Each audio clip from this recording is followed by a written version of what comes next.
You're listening to Out There with Jeff Rector. Jeff Rector.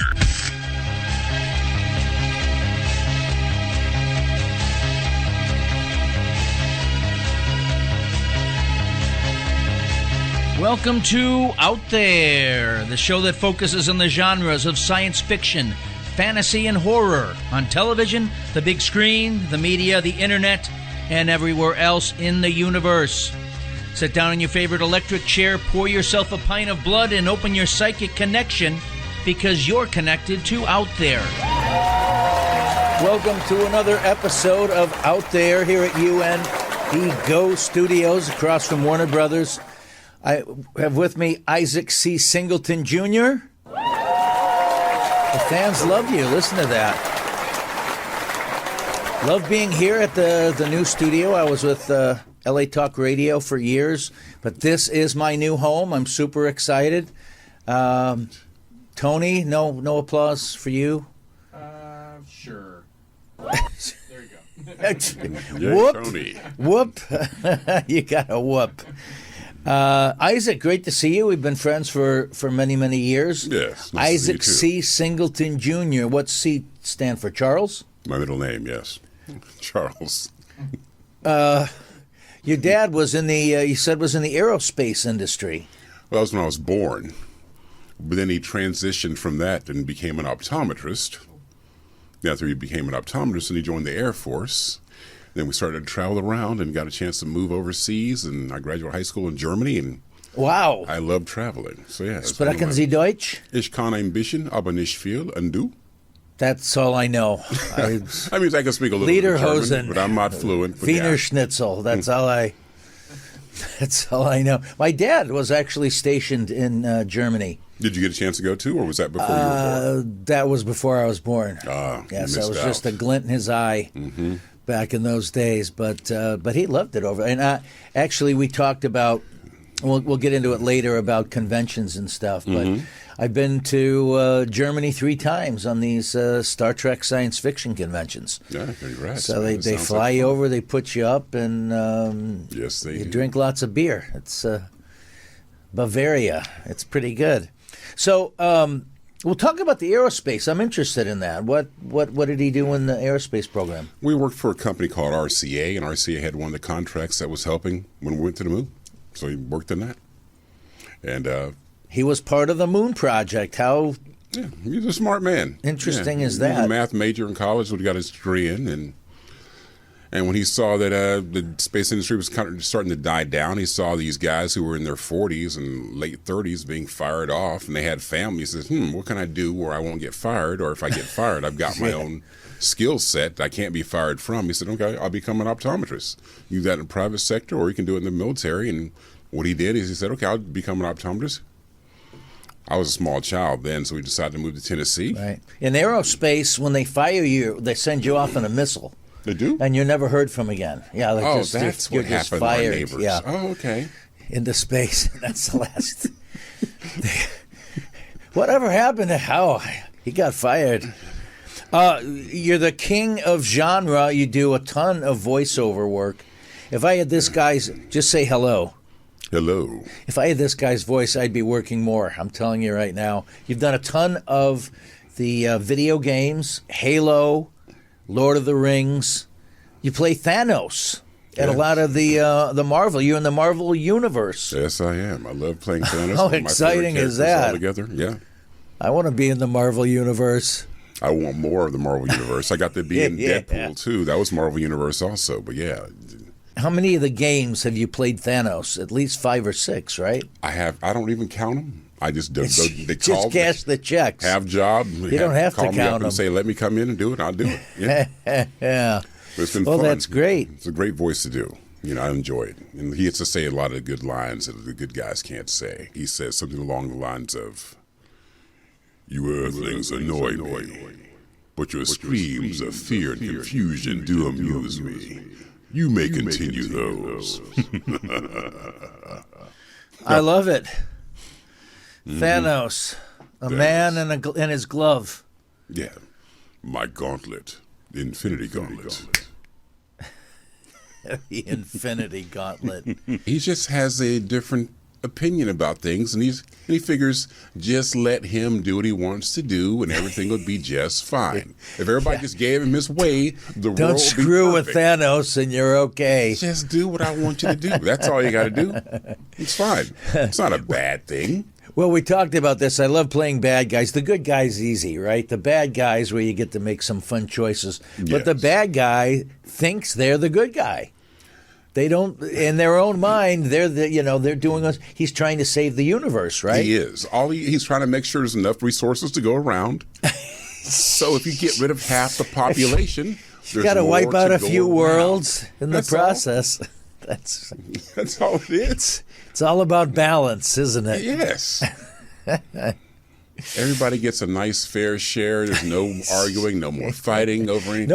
No more wars, right? Yeah. Just decimation. Yes. Your planet's done. It doesn't hurt. You snap a finger, you disappear, you float off into the distance. You go to some other realm somewhere, and everybody on this realm gets to eat more and have more fun and all that kind of stuff. So yeah, it's great. Better than cancer. Just a snap of the finger, and you're gone. That's great. You were at my had my holiday party. This is our holiday special, folks. By the way, we're right in the middle of Thanksgiving and Christmas. I had Naomi Grossman on last show. Was our Halloween horror show. This is our holiday show. I had a party last night.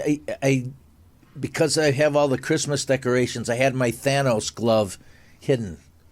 I saw I it got on a Thanos glove. The got the Infinity Gauntlet? Stones light up and everything. I saw it on your shelf. I should have had you put it on. Everyone would have loved to have taken a picture. I pointed out to some other girls. Thanos. Pick a stone. Mm-hmm. It was fun. We had a good turnout. I had a great time. It was fun. Nice people, nice conversations, good food. So you're in the Marvel. You made it in the Marvel universe. Not many Yeah. people can say that, but it's a great ride when you get in there. Yeah. I have to ask. Can you do DC? Is there any contractual thing? No, there's no contractual thing whatsoever. I mean, there's not like Marvel's going to say, hey, he was in our universe, now you can't go to yours. I'm sure they can do a crossover if they want to. We're seeing a lot of actors that are in both universes. So why would it not? But they're main stars, so it's like you're gonna tell Henry Cavill he can't do a Marvel project. He's not going to be Superman. Did you hear that? I did not hear this, no. James Gunn has taken over Marvel, him and his partner, and they're saying that Henry Cavill will not be coming back as Superman. They're developing a new a film project where it's the younger Clark Kent coming up through Metropolis and being the mild-mannered reporter from a great metropolitan newspaper. Okay, but he's going to be... And so it's going to be younger, and so the older Superman, I guess, won't be there. A lot of Henry's not uproar. that old, A lot of though. uproar from the fans, but Yeah, Henry's not very old, so I don't understand. But okay, but that's... well, he's not 20s. No, well, I got a He's buddy not of in mine. his 30s. I think that's what they're going for, the younger Superman. You made it. You're in the Star Wars universe too. I love this guy, Yes. Mandalorian. I love and that show. I've done a few voices for them also. So yeah, I've done a few things, and You were Twi'lek. yeah, the Twi'lek Doorman. And the Twi'lek is really just a race Twi'lek. of people also, and they just have the Leku, which is that fleshy tentacle that grows to the back of the head. So that's what they are, and Is that what they're calling it these they're days? called Leku. Yeah, that's what those things are called. And yes, and, That's all I'm going to say about that one. Fleshy tentacles aren't my thing, but that's great. No, I love the show. Pedro Pascal is terrific. He actually got to take his helmet off. I was like, what? He's going to wear the helmet the whole series? well, yeah, he got to take it off, which is great. No, But then he lost his standing, right? Well, in the because Mandalorians, 'cause aren't you're never allowed supposed to it take off. the helmet off. Yes, I know, but he did it for a good cause, so that's why. Yeah. Yeah, the ratings. Not the Disney ratings. Who's under the helmet? But that's a great show to work on. Oh, It's a great team. Jon Favreau knows exactly what he's doing, and he does an excellent job at it. He got to direct the episode that I was in. Oh, that's cool. And I really enjoyed everybody that was on that set. It was a lot of fun. It ran very smoothly. Everybody got along well. No one's yelling, nothing at all. It was really well-run, oiled machine. So hats off to them and for what they've created, because the fans love it. I know they do. It wasn't like a James Cameron set. There was no yelling. I've never been on James Cameron's set before, so I have no idea what that set's like. I understand there's a lot of yelling. Oh, okay. But at the end of the day, when it makes billions of dollars and wins awards, nobody complains, right? He's an amazing director, don't get me wrong. James Cameron is he is amazing. So when you went into The Mandalorian, it was all hush hush, right? Because it's top secret. It was they told you it was called Huckleberry. Well, the bottom line is, whenever you work on a lot of these shows, unfortunately, my agent sent me out for Huckleberry. What's my agent doing? Unfortunately, these days, the fans want spoilers all the time. They're always trying to sneak on the sets, take pictures, all that kind of stuff. So now it's like you got to give it a code name just so the fans don't spoil it for everybody else who don't want spoilers. That's the number one thing. So you don't let the fans know what's going on. They release it, and then the fans are really happy because then they get to see a great show, but they didn't have any spoilers happen. I mean, that happened to me when I was even working on that J.J. Abrams show when he was doing the first Star Trek. They had to have me sequestered, even when they drove me to go to get lunch or whatever. They had to have me in a hidden, like, it was a golf cart that had like a blanket Cone of silence. And they would pull me inside the soundstage, close the doors before I can get out, because they don't want what they know what the makeup looked like for the Klingons. Even though the Klingons got cut out of that movie, I had a great time working on that set too. You got cut out? All the Klingons got cut out. We were just referenced in the first one because the movie was so long. How many days did you have on it? Shoot, I don't remember now, but it was a good amount of time. It was more than a week because I had to go through makeups and all that kind of stuff too, just alone for that. I did Star Trek: The Next Generation, 2.5 hours of makeup. I mean, some of those characters are grueling, but to do all that work and to get cut out, hey, Mom, I'm going to be. See, that's another thing. I don't tell my parents. I don't tell anybody in the shows I'm getting ready to do, because you never know what's going to happen, right? So I mean, I have so many stories of friends who were on shows and then the show gets released and they're not even in the show because their parts got cut out. So I don't even tell anybody about what I'm doing anymore, because I don't have to go through the whole thing about telling them how, I did this, but then this happened or whatever. I just don't. That way nobody's expecting anything whenever I don't tell them anything. That's how I do it. Did you get some pictures in the makeup, though?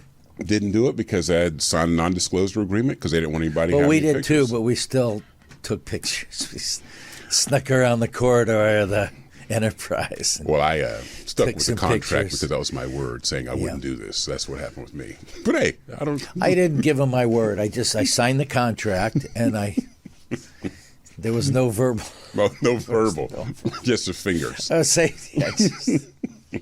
no verbal.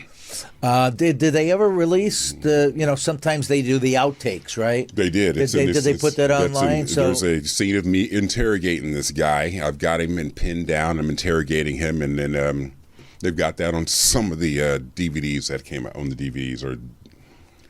Not on YouTube, but on the extra Blu-ray. Features. Yeah, the extra features on the DVD. Now, that's cool. Mm-hmm.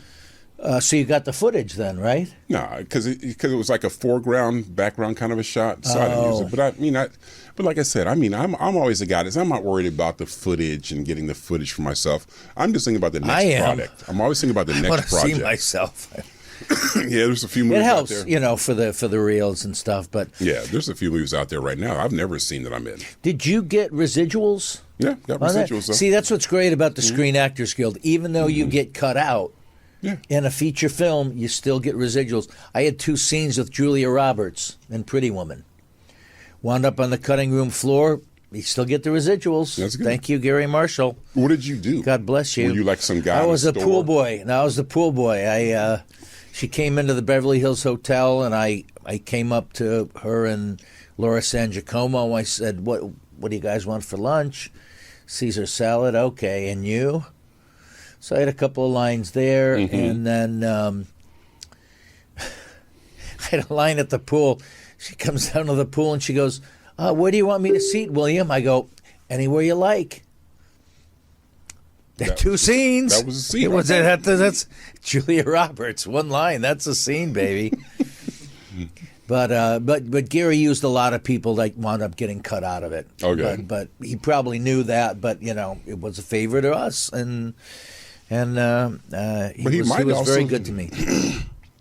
But then you never know, because I know a lot of directors like to shoot a lot of different stuff, so that when it comes to the cutting the film together, stuff he might keep and something he might not keep. Yeah, you never know. At least It's all part of the process. You were in Clown Fear. Yes. As big. Well, you're not going to be little. That's for sure. Oh, so it's just big, not even big. It just said anymore? No. It just says big. Okay. That was the IMDb. Yes, big, I was a clown in this movie called Clown Fear. Big is probably better than Big Clown, I think. Yeah, I guess so. Was it a horror film? What was that? It was a horror picture. Yes, this is, the stereotypical carnival horror film. Girls leave Vegas because they're upset because the marriage didn't take place like it was supposed to. They drive back through the desert. They got tired of dancing.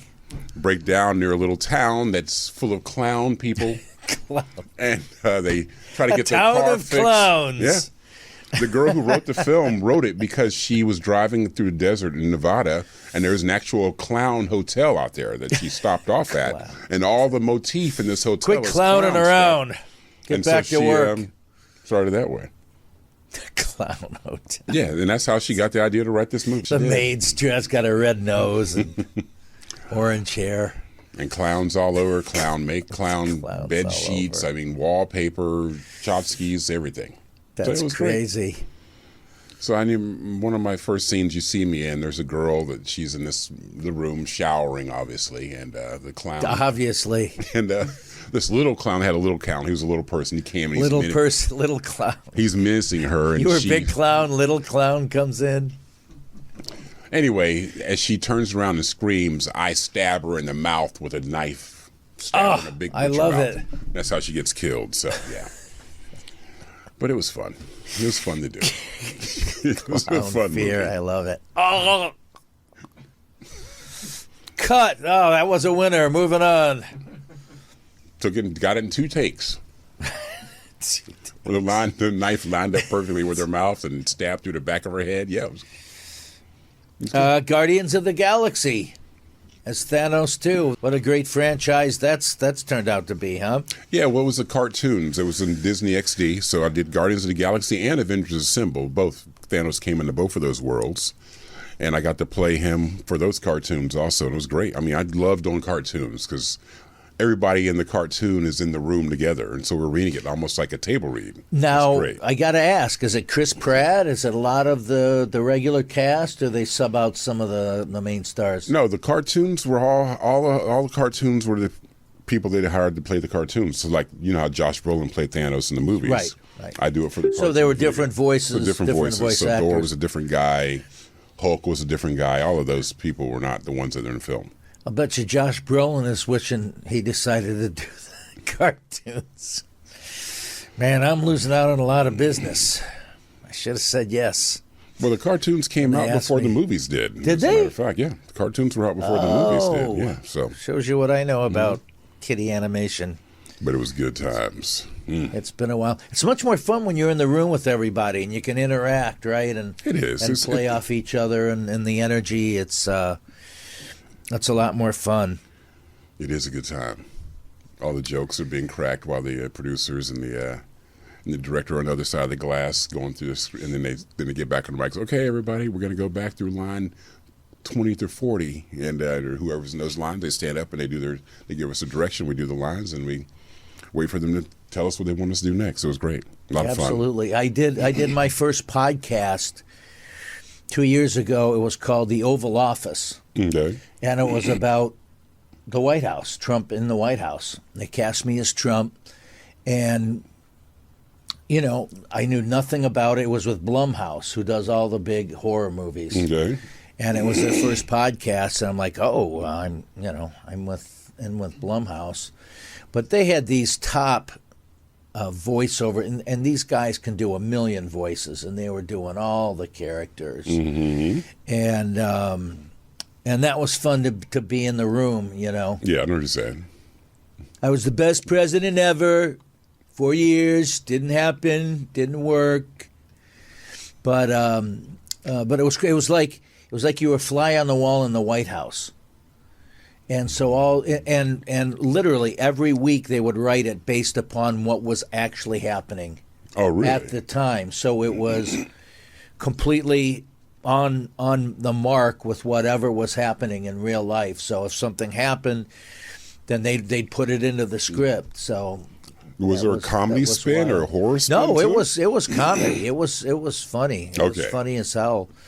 I think the executive producer did Friday Night Lights. He was a big deal in TV, and but they thought it was going to go really big. But sometimes political stuff doesn't go over so well. And but it's funny that you mentioned Friday Night Lights, because I don't know how much you know about Texas at all.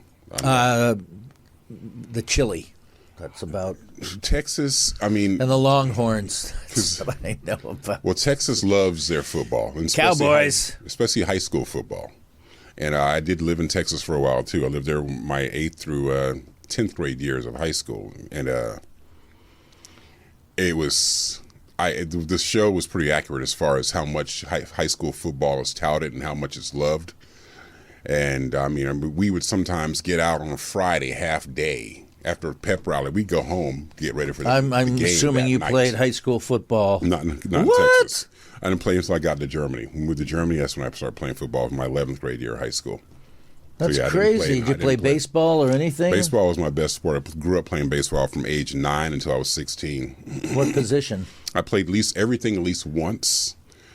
I only pitched one time because we had a substitute come in that day, and he wanted me to be the pitcher, and I was like, well, I'm not a pitcher, but okay. And I pitched not well. Took me out after one inning because I don't pitch. I screamed and yelled to be the pitcher, and he put me in, and it was fun, but they didn't like the results.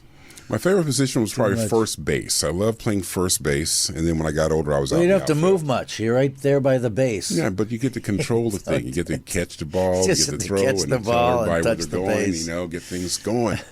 It's not like outfield where you got to run. Well, outfield, you don't have to run that much. It was fun. I love playing outfield. Yeah, that's what I played when I got fast. older. So, and a good arm too. So, but you played football in Germany. Yeah, when I was high school in Germany, I played football there because we have American high schools over there, and we had 3 divisions. Really? Yeah, 3 divisions of high schools. So you got small, medium, and large high schools, and our school won the championship in Germany when I was a junior. It was great. Did you play the other European countries? What was all these, like, we had Army bases and Air Force bases over there. Right. So you play against the other Army bases and Air Force bases, their high schools. There are high schools all over Germany that are American high schools, Department of Defense high schools. Aren't those guys a little more fit because they're in the military and they? Well, no, they're not in the military. They're just like, it's just like the dependents. They're on the base. They're on the military bases, of the right? Kids who are the people who are in the Gotcha, Air Force right. or the Army. The parents are military. Yeah, the parents are Kids are military. So kids. it's just kids. Yeah. What position did you play in football? I was a nose guard and also was a linebacker.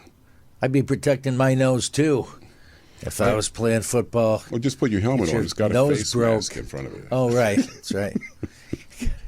helps to have a helmet, doesn't it? It's not like those leather ones back in the day with no face mask. Like a leather thing and nothing in the front. I'm like, okay. I'm glad we didn't play football then. A lot of concussions back in the day with that sport. You were on the Bay, a friend of ours, the Gregory Martin. Mm-hmm. It's a soap-based TV series. Yes. They won like 18 Emmy Awards. They have. It's unbelievable. Every year I'm are you with the TV Academy? I'm not. I haven't. You've got to join. People tell me I should join. I'm thinking about doing it. You got to join. You're a voting Emmy member. You get to watch you get DVDs or online viewings of all the shows. A lot of parties and FYC events for your consideration. So there's food and there's drinks and I like and you parties. get to network. Yeah, not bad for a couple of $100 membership. Okay. And then for another $75, you get the Film Society, where they do screenings on the weekends of first-run movies. So it's that's my tip of the day. All right, Join then. the TV Academy. But that's how I know those guys from the TV Academy. I've been in consideration for an Okay. Emmy a few times. Well, congrats to you. Didn't win. They say it's just as good to be in consideration. No, you really gotta win, and you gotta. I want the Golden Girl on my mantle. But no, I'm gonna get you into the TV Academy. What else? Transformers. Yeah, I did the voice Optimus of Prime. Soundwave. Yeah, the voice of Soundwave. I did that voice for them. It's another video game. I've done a lot of video games. And I do a lot of different character voices, too. Like, I don't know if you're going to mention this, or World of Warcraft. I've done more than 40 voices for them alone. And they're all different voices. I mean, well, there's one iconic character I play for them. His name is Stitches. And Stitches is this gigantic zombie. Probably if he was in the room, he's probably about 7 feet tall. He's got teeth in his belly. He's got an arm with a cleaver, another arm with a machete, and he's got a arm growing out of his back that's got like a sickle. And you don't want to run into that guy in a dark alleyway. And he likes to say things like, "Stitches want to play. Would you like to play with Stitches?" Yeah, Stitches, let's play. Your head goes off. He loves to just kill people. He's great, isn't it? Stitches. He loves to do it. He's just supposed I'll to bet play. he does. You laugh all the way to the morgue with that guy. Stitches. But yeah, I played it. Which way would you like to die? Oh. So I've been orcs, I've been fire giants, all kind of things, dragons, all kind of characters. It's been Let fun. me hear your dragon voice. Well, there was one. Okay, let's say here's a smoky one that can breathe fire. Who dare come into my lair? I, with one voice, one breath, can disintegrate you. You heard it here first, folks. Unless you play World of Warcraft, you heard it there That first. is video game gold. Right there. StarCraft, Warcraft. How many crafts are you doing? My gosh. I just do my acting craft and do it as much as I possibly can. 2001 Maniacs. You were the butcher. I did that movie so long ago. I don't even remember. I remember Robert Englund is in the movie. I remember that. Freddy Krueger from Nightmare on Elm Street. So yeah, that was a movie I did, and it was fun. I did that probably. You do so many of them, you can't remember. I don't write it all down. I mean, it's on IMDb, remember. and I just, like I said, I'm always I cash looking the forward to checks, the next but one. I don't remember. Looking forward to the next project. That's what I do. I mean, I love what I do for a living. I love it. Oh man, But I'm we're always getting just paid to on have the fun. grind to go to get the next one going. You Yeah. know, not sitting on my laurels. I think about what I already did. I'm thinking about what's next. You know. I worked with Robert Englund / Freddy Krueger on Sliders. Remember that Slider. show? Jerry O'Connell. They slid into an alternate universe. Oh yeah, I remember Every that. episode, and it was great because they literally could make up any worlds they want because Yeah. it was an alternate Earth. Mm-hmm. So it was, and they were kind of ripping off a lot of the big movies at the time, Terminator. Okay. So they slid onto this robot world, and it was created by Robert Englund, who was the scientists that have created all the robots. So I was like the Terminator. Half my face was blasted away with a ray gun. What was your objective as this robot? What were you trying to do? I was like his enforcer. Oh, so you were trying to get I was a Jerry piece. and I those was the guys? peacekeeper by killing whoever Oh, okay, that's peace. didn't go along with the regime.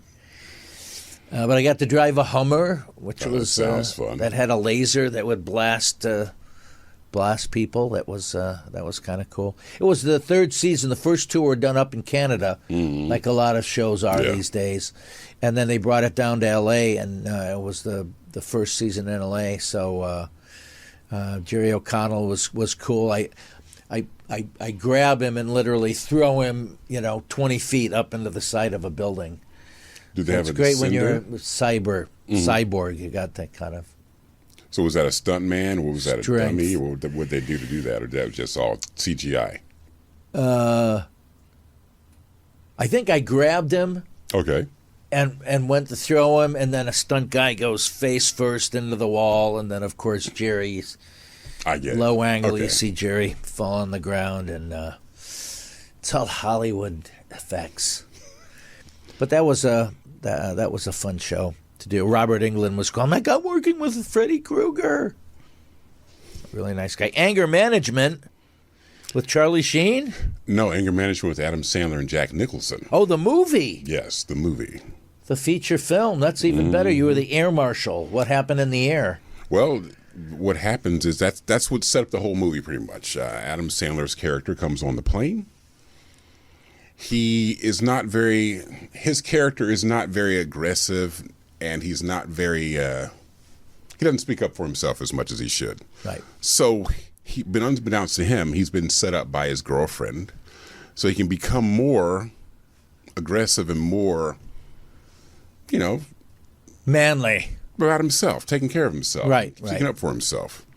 Anyway, the air marshal wasn't in on this, but what happens is he gets on the plane, there's a guy sitting in his seat. So instead of arguing about it, he just moves over to where the guy he's sitting, and it happens to be sitting next to Jack Nicholson's character. Right. So anyway, I come over because Jack Nicholson's telling him, you ought to get your headsets on and watch this movie. And so he keeps talking to the flight attendant, and she's not coming with the headset. So finally she's walking past him, and he touches her on the arm and says, may I please? And she's like, sir? And she gets upset. And then the air marshal comes over, who's having a bad day, which you find out at the end of the movie why. He has no idea. The flight attendant's in on it. Jack Nicholson's character is in on it.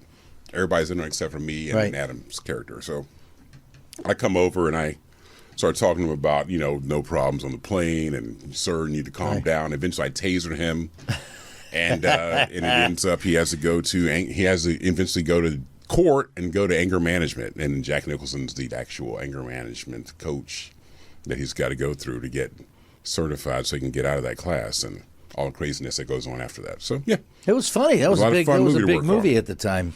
Lots of fun to work on. Pirates of the Caribbean. What was that again? What's it called? Pirates of the Caribbean. What was it like to work with Johnny Depp? You get that question all the time.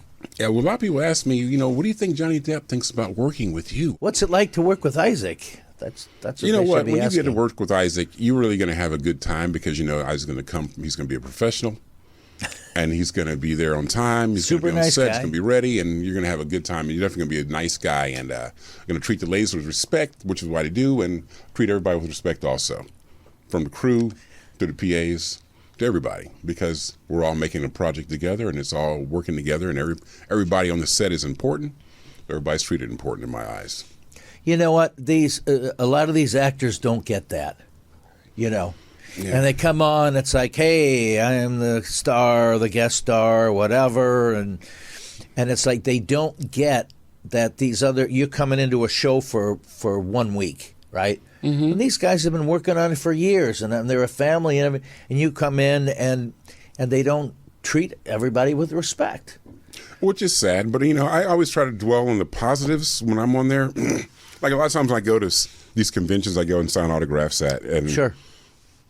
For some reason people are like, so who's the worst person you worked with, or who's I'm like, I don't really I think about the people that I really had a great time working with together. I don't try to dwell on the negatives. I think on the positives, and I'm not going to name any names of people who were hard to work with because they don't even register in my mind. I just go ahead, do my job, and leave. And then, but I always think about the great people I got the chance to work with. I mean, like Sigourney Weaver, wonderful one to work with. I mean, Tim Allen was great to work with. Johnny Galaxy Depp. Quest. Yeah, I met them on We're Galaxy Quest. We're going to talk Quest. about that. That was your first job, right? My first job when I got to Los Angeles. I got here in May of that year, and in August of that year, on my birthday, I was on the X-Files. That was my first job. X-Files was the first one. My first job was on the X-Files, yep. Episode called The Triangle.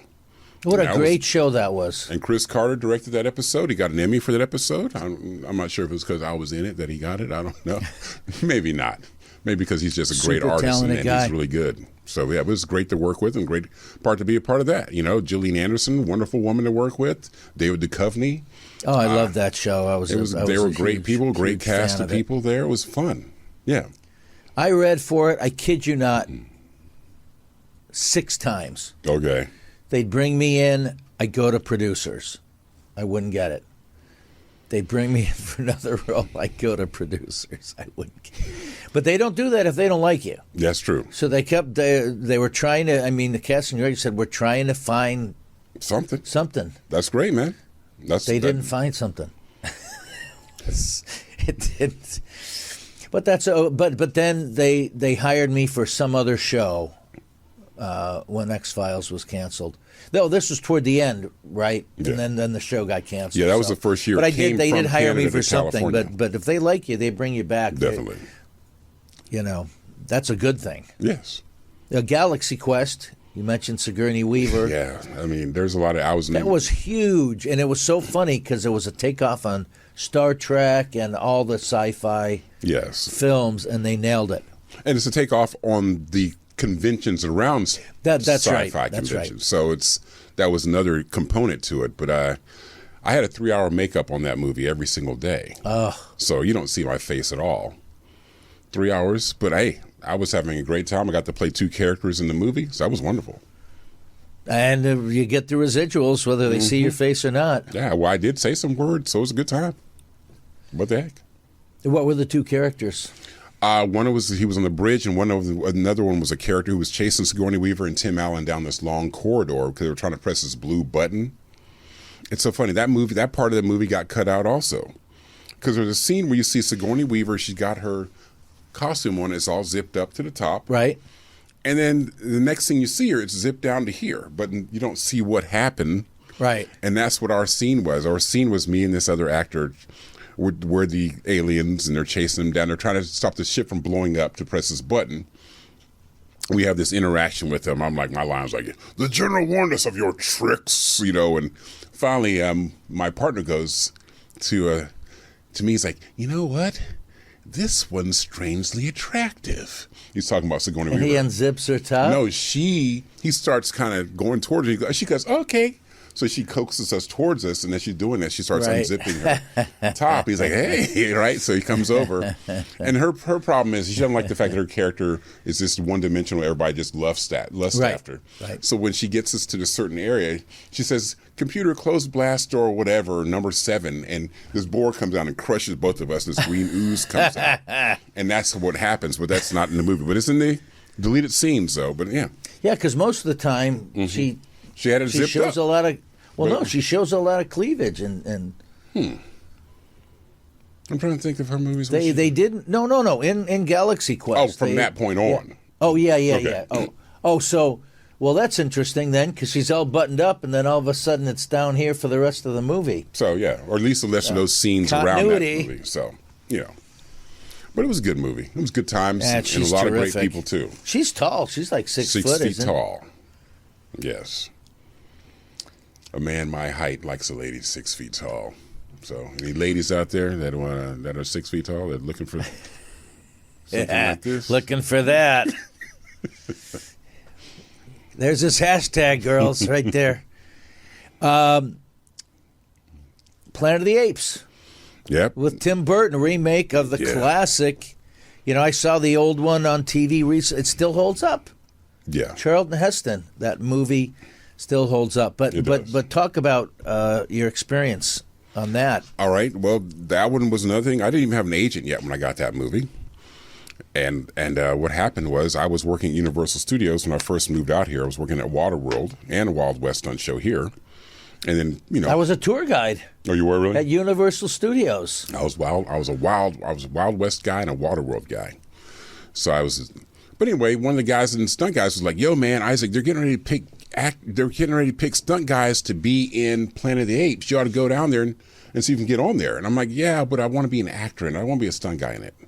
He said, well, "Hey, they're picking stunt guys, and who knows? You never know, right?" So what I did, I said I went over there, and so Rick Baker had this wonderful studio over in Glendale area.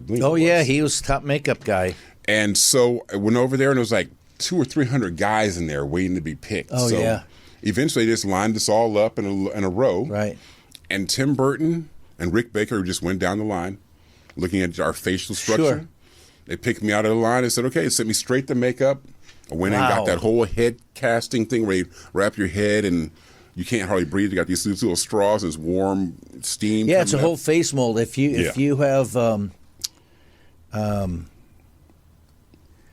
if you're claustrophobic, it doesn't work. Easy. No, it's not going to be easy. When I did Star Trek and they did that, they said you don't know how many actors they had to let go after casting because they couldn't sit still and And you breathe through your little straws for like an hour while they're taking the scent mold. But anyway, it feels sorry. like an hour. It's only 20 minutes. It feels like an hour, but it's only like 20, 25 minutes. But it does feel like a long time. It feels like. But anyway, they long pick you story out. short, they picked me out. So now I'm on the movie as a stunt guy. But I didn't have an agent at the time, but I was with. As one of the gorilla apes. But I wanted to be an actor still. Of course. So what I had a commercial agent at the time. And I went to them. I say, look, I'm on movie of Planet of the Apes as a stunt guy, but would you please contact them and see whether they would come in, have me come in as an audition as an actor? And she said, okay, Isaac, but they don't really have the script finished yet. But okay, when they do. So finally, the script was finished. She called me and said, hey, Isaac, they do want you to come in and read for an acting role. I'm like, all right, that's great, because I knew. And you already got the makeup, right? They've already done it once. But what happened was they went in, auditioned in front of Tim Burton and them. Right. Got the call later. They want me to be now an actor. And I ended up playing 4 characters in the movie. I had to go get my head recast again because this time I was going to be in number 1 makeup. And the number 1 makeup is where they do the silicone. It's a 4-hour makeup every single day. So, the silicone on, get it in 4 hours every single day. But it was great because I played 4 characters in the movie, which meant I was on there 8 months. I was on the run of the movie. And they didn't have to hire 3 other actors because all I had to do is just put a little bit more gray in my beard, put me in a different costume. Right. And I could say different lines. And it was perfect because there was one scene where... And you got paid as 4 different characters, right? Yeah, but it's almost as if you got paid for one movie. Still. But how many months was that? 8 months. Nice long 8-month movie. On an A-list film. That's money in the bank, baby. There were some great people too, so it was fun. I got to work with Michael Clark Duncan finally. I doubled him on Scorpion King, and before that, and then I got to work with him, so it was great. He was a cool. Hey, guy. you guys are very similar types. You don't know how many times I still get it to this day. You look like that actor from. I'm saying the actor that was in Anger Management. No, not him. You mean the guy that was in Pirates of the Caribbean? No, not that guy. And I'm like, well, that's who I am, and then they'll tell me about the Green Mile. Guy that was in Shawshank Redemption that that's Morgan passed Freeman. away. No, he was in the Green Mile. Shawshank Redemption was Morgan Freeman. Green Mile, sorry. Yeah, so. But yeah, he was a great guy. Nice guy. Tim Burton, big fan of his? I'm 6'5". I'm a pretty big fan of his, yeah. His new series, Wednesday, is on Netflix right now. It's fantastic. I just saw the first episode last night, and I'm looking forward to seeing the rest. So I wish it was more than 8 episodes, but what the heck, I'm going to watch them all. It's fantastic. Yeah. I mean, he really does a spin on the Addams Family. For those of you who haven't seen it, obviously it's focused on the daughter of the Addams Family, Wednesday Addams, played by Jenna Ortega. She is fantastic. Yes, she is. Man, she nails it. And what's interesting is as I'm watching this, she's this dark goth girl, right, that doesn't follow any of the rules at the school. And, of course, the family, they're like monsters, right? So the creepier, the better she likes, but to most people, she's abnormal. Yeah. But she's a role model for little girls because she doesn't take any crap from anybody, right? Yeah, she does things she sticks up for people. She does everything her way. Yeah, and she has very high moral values. And she's even though she's an too. oddball. That's a good role model. Yeah, but is she really? If you think about it, is she really an oddball, or is everybody just trying to conform to their friends and what their friends are doing? Think about it. You think about these kids that were bullying their brother. Yeah.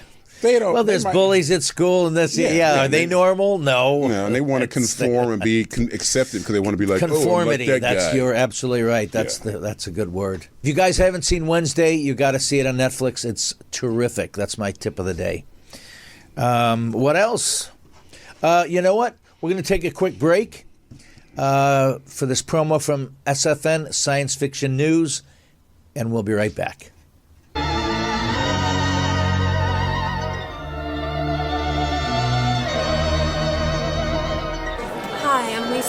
Hello, darling. I'm Elvira, Mistress of the Dark. I am Daniel Roebuck. I'm Buzz Aldrin. Hi, it's Jonathan Frakes. Hi, I'm James Pitt from Avatar. My name is Natasha Alam from True Blood. Hey, I'm Brian Krause from Charm. We're watching Science Fiction News. Science Fiction News. Science fiction news. Science fiction news. Science fiction news. Science fiction news. Science fiction news. Science fiction news.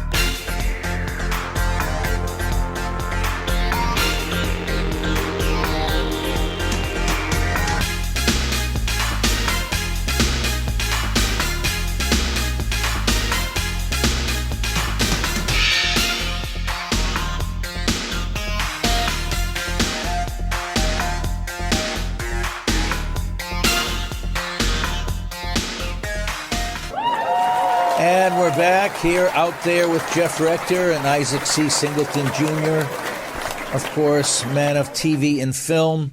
We've done a lot of these science fiction conventions all over the country, all over the world. I love meeting the fans. That's I got to tell you. That's one of my favorite things about it, running to the fans and talking to them and having them tell me their experiences and even their children's experiences. And I like going internationally, too. It's so much fun. Like this year, I got a chance to go to something called CovCon, which was in Coventry, England.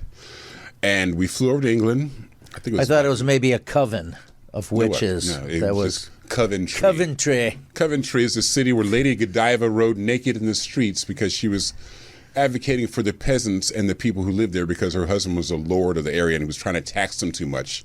And so she talked to him about it, and he said, well, I want to go to Coventry. The women ride around naked on horses. Well, I think this took place in the 1500s, I believe. I forgot what year, but anyway, he said pretty to her, racy for the 1500s. Yeah, he said to her, racy for today. If you ride through the streets naked on horseback, then I might consider lowering the taxes for the. So she did, and that's what she's known for now. So lowering the tax. So supposedly, everybody in town, out of respect for her, would not look as she rode past. Oh. To give her modesty, but at the same time, she did do it, and that's why. There was one guy in the corner going. And that's where the. She rode by. What is that term? Somebody who peeps. A peeping Tom. That's where that term supposed to come from. Because solely some guy named Tom tried to look. Was peeping. Lady Godiva. That's if these common phrases like peeping Tom, they all have origins. They do. And if you look them up, some of those are crazy stories. But anyway, talk about the Coventry. So anyway, convention. without CovCon, it was really about ex-Bond girls who were signing, but they flew me over and flew another guy over and came from the States, and I got this sign because I was in Mandalorian, Pirates of the Caribbean, and the voices I did for Batman Arkham. Oh, that's right. And you were in the Batman shows, too. Yeah, so I signed for a few different characters and Planet of the Apes also. But they were going to fly me in on the 3rd and fly me back out on the 8th. And I'm like, you know what? I'm not going to fly over here just to fly back out a few days later. No. So I called British Airways and said, hey, what would it cost me to stay? And I just found my own hotel room in Kensington part of London. You make a vacation out of it. Yeah, and I went to the Natural History Museum all day one day. I went to Bath. I went to Stonehenge. I went to Windsor Castle, which is where the Queen lived at the time. I went to Piccadilly Circus one night. Harry and Meghan Markle? Oh, no, that was... They weren't even in the country at that point. No, they weren't there. That was before their time, but you can catch them on their Netflix special. That face it's getting great reviews. Yes. Right now. So, but I had a great time.